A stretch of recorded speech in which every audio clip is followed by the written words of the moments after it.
शंकर वेद के प्रमाण से, शास्त्र के सिद्धांतों से सती जी को समझाते हैं कि ये ब्रह्म है, ये भगवान है, ये रघुनंदन, यही राम ब्रह्म है।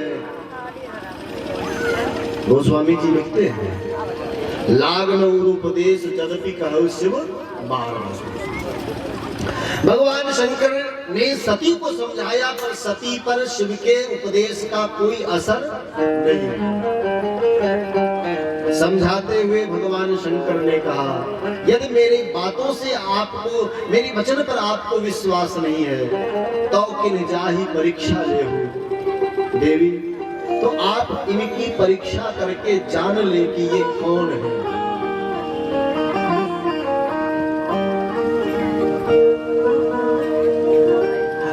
ये वही है जो मैंने कहा, परीक्षा करके जाइए। सती गई। गोस्वामी जी महाराज कहते हैं, सती ने भगवान शंकर की आज्ञा पाकर राम जी के परीक्षा के लिए सती चली, वहां पहुंची जहां राम जी थे। अब परीक्षा कैसे ले रही है वो विचित्र बात है। सती ने सीता जी का वेश बनाकर राम जी के आगे आगे चलना शुरू कर दिया।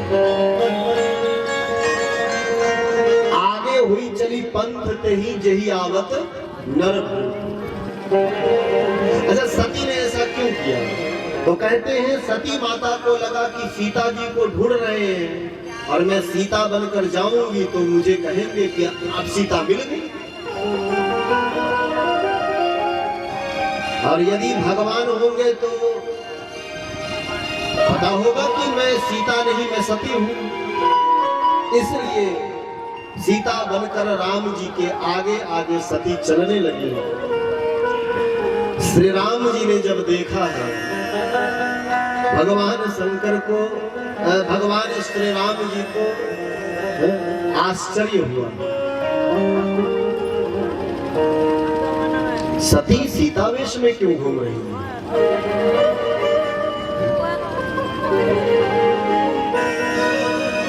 ये सती ऐसा क्यों कर रही है? भगवान ने हाथ जोड़कर प्रणाम करके अपना परिचय देकर भगवती से पूछा, शंकर कहाँ? जो रिपानी प्रभु कीन प्रणामो, पिता समेत लीन निज नाम। कहे वो बहोरी कहाँ, वृष के तो शिव कहाँ? अकेले आप यहाँ क्यों?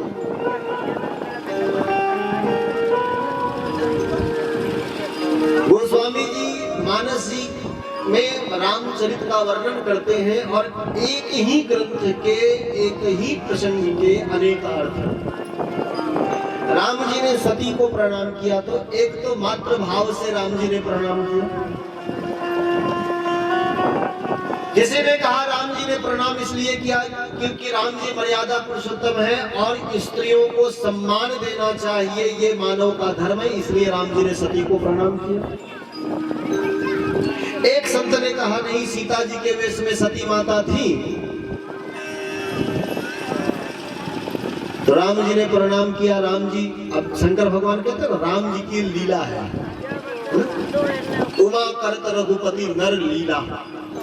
राम जी नर लीला कर रहे हैं, मानव लीला कर रहे हैं।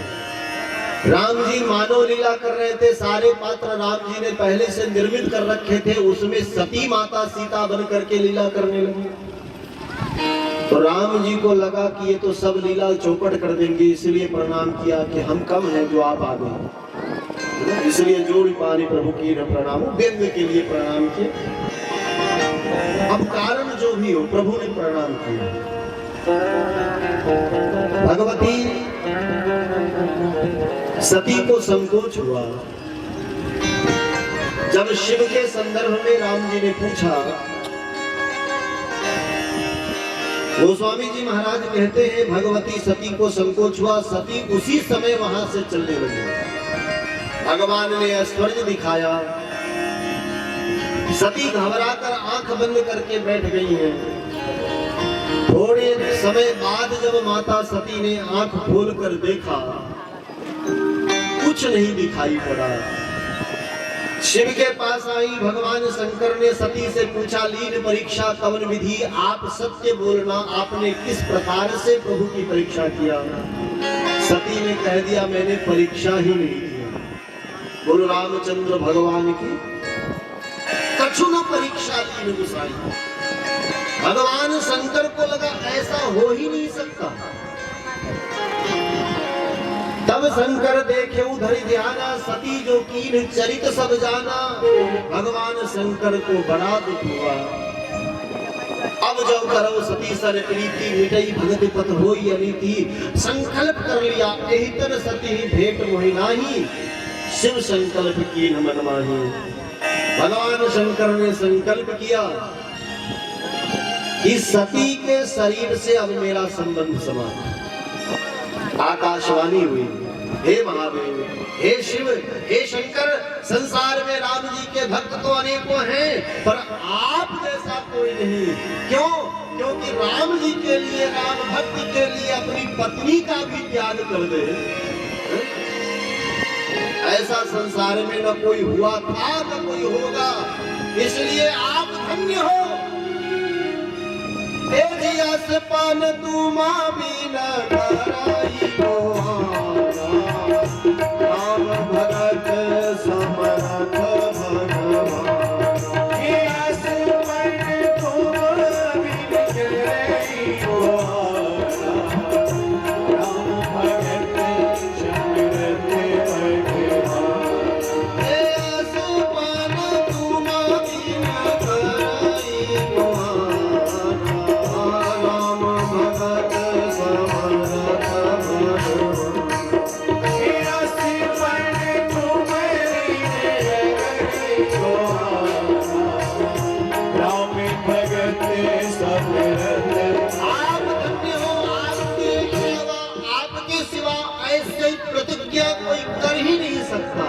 क्योंकि आप शिव हो।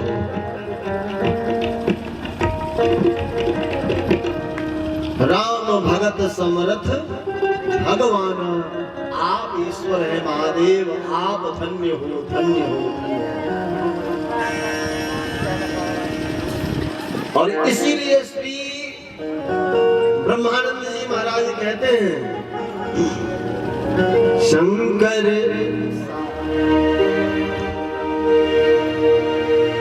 शंकर तेरी जटा से बहती है गंगाधारा, बहती है गंगाधारा। शंकर तेरी जटा से बहती है गंगाधारा, बहती है गंगाधारा। भगवान शंकर राम भक्त के आचार्य, इसलिए भागवत जी में व्यास जी कहते हैं, वैष्णवा नाम यथा शंभु। भगवान शंकर से बड़ा कोई वैष्णव है ही नहीं। और हम सब बड़भागी हैं, परम पूज्य महात्यागी बाबा श्री घनश्याम दास जी महाराज के द्वारा हमारे आज के इस ग्राम में माईराम कुटी में भगवान महादेव की प्रतिष्ठा हो रही। नित्य दर्शन करें, राम जी की भक्ति बढ़ेगी। आप राम को भजो, कृष्ण को भजो, लेकिन शंकर भगवान के कृपा के बिना न राम जी की भक्ति मिलेगी न कृष्ण जी की भक्ति मिलेगी। बोलो भोले शंकर भगवान की। शंकर तेरी जटा से बहती है गंगाधारा, बहती है गंगाधारा।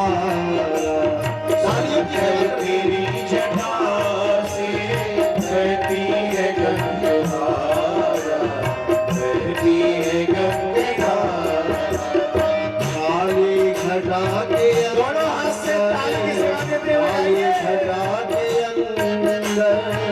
जिमगामी उजाला, बहती है गंगाधारा। काली घटा के जिमगामी उजाला, बहती है गंगाधारा, बहती है गंगाधारा, बहती है गंगाधारा। बोलिए भोलेनाथ की जय।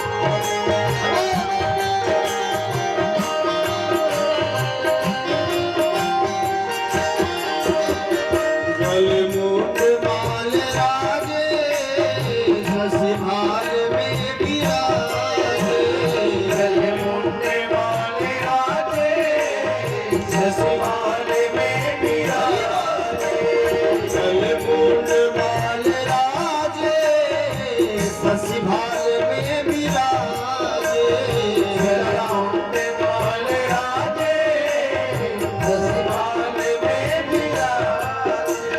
डमरू निशान बाजे, डमरू निशान बाजे, डमरू निशान बाजे, कर में त्रिशूल धार, बहती है गंगाधार। डमरू निशान बाजे, बहती है गंगाधारा। शंकर तेरी जटा में बहती है गंगाधार, बहती है गंगाधार। शंकर तेरी जटा में बहती है गंगाधारा, बहती है गंगाधारा। बोलिए भोले बाबा की जय हो।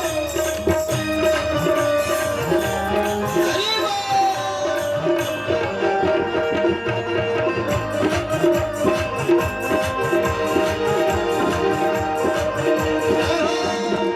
सभी भाइयों से निवेदन, हाथ है, थाली की सेवा करिए।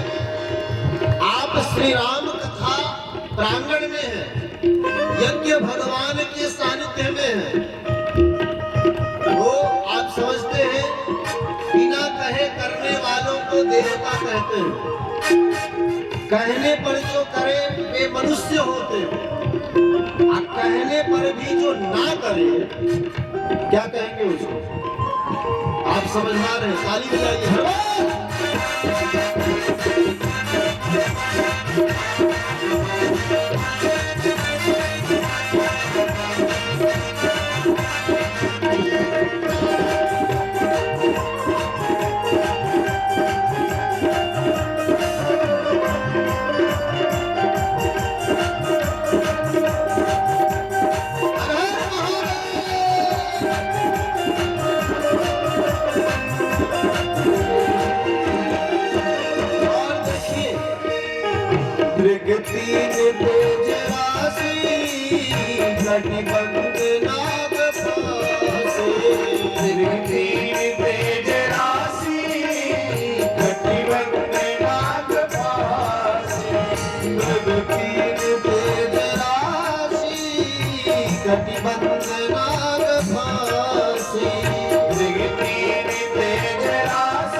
सती को शंकर समझाते हैं। राम जी की परीक्षा करने गई, शिव ने त्याग दिया। गोस्वामी जी कहते हैं फिर तो सती ने पिता के यज्ञ में जाकर अपने शरीर को नष्ट कर दिया। लेकिन शास्त्र कहते हैं हमारी इच्छा हमें पुनः जन्म लेने के लिए बाध्य करती है, और इसी कारण सती का पार्वती के रूप में जन्म हुआ। हिमालय पुत्री बनकर माता का पुनः अवतरण हुआ। नारद जी ने आकर के माता पार्वती को शिव प्राप्ति का मार्ग बताया, शिव कैसे मिलेंगे। तो एक तो सूत्र बड़ा प्यारा है, कहते हैं दुराराध्य पय अहै महेशु। नारद जी कहते हैं शंकर भगवान सहजता से प्राप्त नहीं होते, लेकिन यदि शिव को प्राप्त करना है तो कष्ट सहकर तपस्या करना होगा। हे हिमालय, जो तप करे कुमारी तुम्हारी, तो भाव्यु मेटी सकहे त्रिपुरा। यदि आपकी बेटी तप करेगी तो आपके बेटी का जो भाग्य है, जो कुछ भी विधाता ने लिखा है, वो सब ठीक हो जाएगा। तप करना होगा। नारद जी ने कहा जाओ तप करे कुमारी तुम्हारी, तुम्हारी बेटी तपस्या करे तो तुम्हारी बेटी का भाग्य बनेगा। अब आप कहेंगे महाराज जी तपस्या कहते किसे? तो टीवी देखते होंगे, टेलीविजन, बहुत से ऐसे नाटक सीरियल दिखाए जाते हैं। तपस्या करने वालों की भी स्थिति दिखाई जाती है, एक पैर पर खड़े होकर के, अन्न जल सब छोड़ करके ऐसे तपस्या, इसी को तप कहते हैं। ये हमारी आपकी धारणा बन गई है, इसी का नाम तप नहीं है। और आपसे निवेदन करूं, तपस्या, तप का मतलब होता है किसी भी कार्य को श्रद्धा, विश्वास, निष्ठा पूर्वक करना ही तप है। भारत तपोनिष्ठ है, भारत तपस्वियों का देश है। ऋषि मुनि जंगल में जाकर महाराज पर्वत की कंदराओं में रहकर तप करते हैं, अन्न जल छोड़कर। तो गृहस्थ परिवार में रहकर खेत में जाकर अन्न उपजा करके तप करता है। विद्यार्थी विद्यालय में जाकर विद्या अध्ययन करके तप करता है। तो तपस्या का जो स्वरूप है केवल एक पक्षीय नहीं। आपको भगवान ने जिस योग्य बनाया, आप जैसे भी हो, अपने कर्म, अपने धर्म पर स्थित होकर निष्ठा पूर्वक अपने कार्यों का संपादन करो, वही आपके लिए तपस्या है।